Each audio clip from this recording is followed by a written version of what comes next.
నరేంద్ర మోడీ గారి నాయకత్వం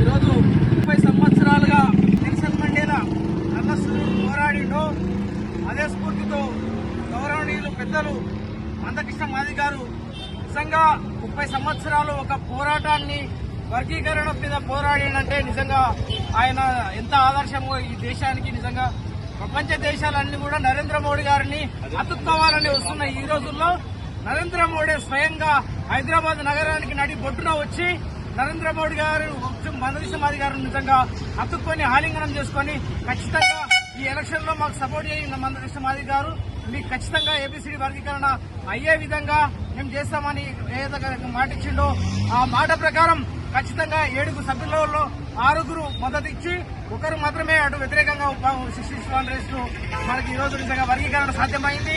ఈ వర్గీకరణ సాధ్యం కావడంతో నిజంగా ఈ రోజు తెలంగాణ రాష్ట్రంలో రాబోయే రోజుల్లో ఏ విధంగా అయితే ఎలక్షన్ టైంలో రేవంత్ రెడ్డి గారు రిజర్వేషన్లు రద్దు చేశామని కుట్ర చేసి కొన్ని వీడియోలు పీఎఫ్ఐ ఫేక్ వీడియోలు పంపించడం జరిగింది. ఆ రకంగా ఎన్నికలలో లబ్ధి పొందడం జరిగింది. ఆ రకంగా లబ్ధి పొందిన ఈ రోజు ఎస్సీ ఎస్టీ మైనార్టీ వర్గాలకు ఈ రోజు బీజేపీ అండగా నిలబడ్డదనే విషయాన్ని ఈ వర్గీకరణ ద్వారా సాధ్యమైంది. దీనికి సహకరించినటువంటి ఇక్కడనే స్థానిక ఎంపీ కొండ విశ్వేశ్వరరెడ్డి గారు కూడా చాలా కృషి తీసుకొని ఇక్కడనే చిగులపల్లి రమేష్ గ్రౌండ్ లో ఎలక్షన్ సమయంలో వచ్చి పెద్దలు జిల్లా ఎన్నికల శంకరావం కూడా పూరించడం జరిగింది. ఎన్నికల శంకరావంలో వికారాబాద్ నియోజకవర్గంలో ఉన్నటువంటి మాదిగ సోదరులందరూ కూడా అక్కడ హాజరై ఎత్తున ఈ రోజు మాకు 7,000 ఉన్నటువంటి వికారాబాద్ అసెంబ్లీ నియోజకవర్గంలో ఈ రోజు 70,000 ఓట్లకు సాధించగలిగామంటే మందకృష్ణ గారి కృషి చాలా ఉంది. దానికి నరేంద్ర మోడీ గారు తోడయి ఈ రోజు రాష్ట్రానికి పెద్దన్నలాగా ఈ రోజు మందకృష్ణ మాదిగ గారు నిలవడం చాలా గొప్ప విషయం.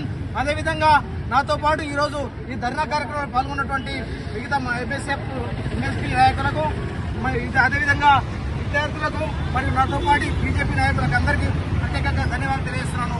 జై భీమ్. నరేంద్ర మోడీ గారి నాయకత్వం, కిషన్ రెడ్డి గారి నాయకత్వం, మందకృష్ణ మాదిగ గారి నాయకత్వం.